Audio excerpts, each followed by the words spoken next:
Hello दोस्तों, स्वागत है आपका हमारे यूट्यूब चैनल में। कोई फंड आपको लगता है हर साल 32% का रिटर्न दे रहा होगा? जी हाँ, ये बिल्कुल सच है। और हर साल इस मंदी के, अभी जो मार्केट क्रैश चल रहा है, इस चीज को देखते हुए भी, इसको सहते हुए भी, बर्दाश्त करते हुए भी ये फंड आपको हर साल 32-33% का रिटर्न दे रहा है, जो कि आप स्क्रीन पे देख सकते हैं। तो मतलब हर साल 32% का रिटर्न। पिछले 5 साल का डेटा देखेंगे, 3 साल का, 1 साल का, 6 महीने, 1 महीने, सब देखेंगे। लेकिन उससे पहले चैनल पे नए हैं तो सब्सक्राइब और वीडियो को लाइक कर दीजिए। 5 साल का डेटा देखें तो 37 से 38% का रिटर्न। पिछले 3 साल में 22% का रिटर्न। 1 साल की बात करें तो 32, 6 महीने की बात करें तो 16, और 1 महीने की बात करें तो निगेटिव, क्योंकि आपको पता है मार्केट क्रैश चल रहा है। 5% निगेटिव होने के बाद भी ये फंड पे किसी प्रकार का कोई इफेक्ट नहीं पड़ा। ये 32% का ऑल टाइम रिटर्न लेके बैठा है। तो आप समझ सकते हैं कितना धमाकेदार फंड होगा। फंड 4 स्टार रेटिंग के साथ यहाँ पे आपको दिख रहा होगा, 4 स्टार रेटिंग है, 52 रुपये NAV है, 1,000 मिनिमम इन्वेस्टमेंट आप कर सकते हैं, और 15 से 16 करोड़ रुपए इसमें जमा हो चुका है। होल्डिंग्स की बात करते हैं तो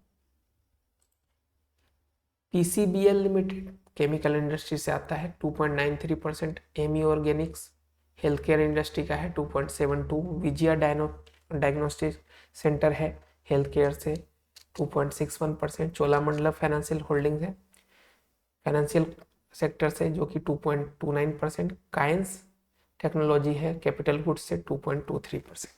ये सारी चीज़ें मैंने आपको बता दी। अब नाम क्या है इस फंड का?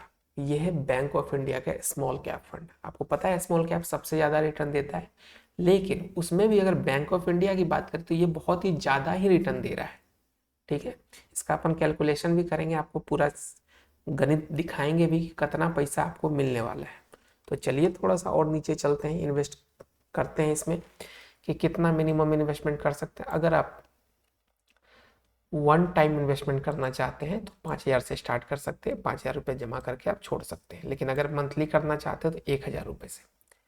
इसका एक्सपेंस रेशियो आप देख सकते हैं 0.52% का है, जो कि बहुत ही कम है। और एग्जिट लोड 1% का होगा अगर 1 साल में आप 10% यूनिट को इससे निकाल लेते हैं तो। ठीक है, अब तो ये चीज़ें हो गई आपको फंड की जानकारी। अब हम लोग चलते हैं कैलकुलेशन पे। जैसा कि आपने देखा कितना रिटर्न दे रहा है, 32%। हम 32% नहीं करेंगे, हम कम करेंगे।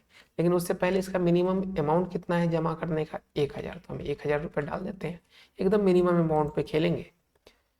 32% ये रिटर्न आपको दे रहा है हर साल। 32% पे नहीं करेंगे, हम 22% पे करेंगे। ठीक है, अब ये जब 22% होता है तो आप साफ साफ देख सकते हैं यहाँ पे जमा राशि हो गई 60,000, 49,000 रिटर्न मिला आपको, 1,09,000 का आपका वैल्यू हो गया। ठीक है, थोड़ा और आगे बढ़ते हैं, 10 साल पे देखते हैं। 1,20,000 का इन्वेस्टमेंट है, 3,15,000 का रिटर्न है, टोटल वैल्यू 4,35,000। 15 साल का देखें, 1,80,000 का इन्वेस्टमेंट, 12,26,000 का रिटर्न, टोटल वैल्यू 14,06,000। 20 साल में 2,40,000 का इन्वेस्टमेंट, 40,51,000 रिटर्न, टोटल वैल्यू 42,91,000। 25 साल का देखें, 3 लाख का इन्वेस्टमेंट, 1,25,00,000 का रिटर्न, टोटल वैल्यू 1,28,00,000। और 30 साल में ये 3,60,000 का इन्वेस्टमेंट लेगा, 3,80,00,000 रिटर्न मिलेगा आपको, टोटल वैल्यू 3,84,00,000 की बनेगी। अब आप सोच के देखिए, सिर्फ और सिर्फ आप 1,000 रुपये जमा कर रहे हैं, और जो ये रिटर्न आज के डेट में दे रहा है उससे भी हमने 10% रिटर्न कम कर दिया है। फिर भी ये कंडीशन है कि 30 साल में आप 3,36,000 जमा करके 3,84,00,000 तक आप यहाँ से रिटर्न ले सकते हैं। लेकिन एक चीज़ मैं आपको साफ साफ बता दूं कि ये रिटर्न की गारंटी बिल्कुल भी नहीं है। तो ये गारंटेड चीज़ें मत समझ के इन्वेस्ट कीजिएगा। यहाँ पे मार्केट पे डिपेंडेंसी है, जैसे ही मार्केट डाउन होगा आपके फंड की वैल्यू भी डाउन होगी, परसेंटेज भी डाउन होगा। लेकिन हो सकता है फ्यूचर में ये और बढ़े तो इस फंड की वैल्यू और ज़्यादा बढ़ सकती है। तो जब भी इन्वेस्ट करें सारी चीज़ों को समझ के करें, उसके बाद ही इन्वेस्टमेंट करिए। अगर आपको समझ नहीं आता खुद से तो आप फाइनेंशियल एडवाइजर से सलाह ले सकते हैं। तो ये थी आज की अपडेट। मिलते हैं एक नए वीडियो में, तब तक के लिए स्वस्थ रहे, मस्त रहे और इन्वेस्टमेंट करते रहें।